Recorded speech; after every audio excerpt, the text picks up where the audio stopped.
gente fala de causa do autismo, a gente consegue descobrir a causa daquele autismo quando a gente está falando de autismo sindrômicos.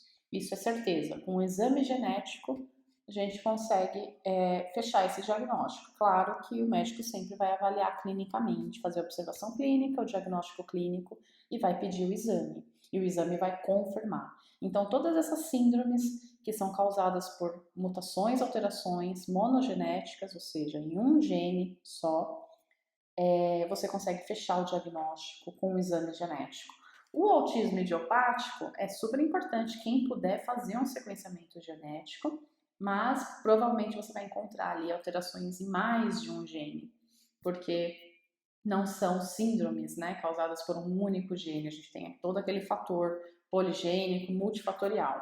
Então, tem pessoas que fazem sequenciamento e encontram mutação em um único gene, mas ainda é um gene que não está relacionado à síndrome, então por isso continua sendo não sindrômico, né? A partir do momento que a população no mundo inteiro começa a fazer bastante sequenciamento e o número de pessoas com aquela determinada mutação começa a aumentar, aí é provável que separe uma síndrome à parte, tá? Mas normalmente quando a gente fala de autismo não sindrômico, né, quando vai fazer um sequenciamento genético, uma investigação genética, é bem provável que encontre alterações em vários genes e não somente em um único gene. E aí nós temos alguns tipos de exames genéticos, né? Tem o cariótipo, que é um exame que vai detectar alterações nos cromossomos, por exemplo, a síndrome de Down. Com um simples cariótipo, a gente consegue fechar o diagnóstico, além da avaliação clínica, né? Aí depois nós temos o CGH-Array, que ele é um exame um pouco mais complexo, que ele vai detectar duplicações e deleções genéticas que não dá para detectar no cariótipo, tá? Então, esses são exames muito comuns de serem solicitados, que o plano de saúde cobre tranquilamente. E aí depois nós temos o sequenciamento de última geração, que é o sequenciamento do exoma e o sequenciamento do genoma completo. O sequenciamento do exoma, ele vai sequenciar, olhar todas as letrinhas do DNA da parte dos exons. Os exons são as partes, as regiões do DNA que são responsáveis pela codificação de proteínas no nosso organismo. Então, a maioria das doenças conhecidas estão relacionadas a mutações em genes que ficam nos exons. Então, o sequenciamento do exoma já é muito interessante, tá? Quem não pode fazer o genoma completo, o exoma ele já cobre muito bem.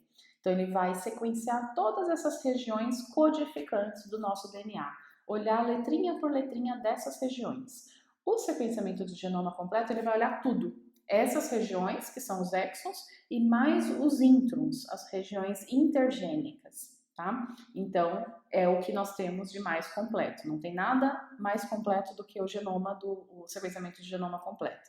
Mas o sequenciamento do exoma já é um excelente exame.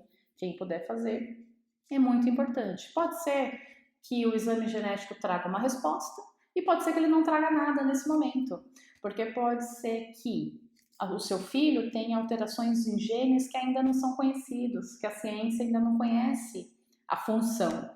Mas pode ser que hoje esse exame genético não traga resposta, mas que daqui 5 anos esse mesmo exame já vai ter uma resposta, porque a ciência está avançando, a gente está cada dia mais conhecendo a genética humana, sequenciando mais indivíduos ao redor do mundo, né, para entender a genética do autismo. Então, muitas vezes, um sequenciamento genético hoje pode não trazer uma resposta hoje, mas essa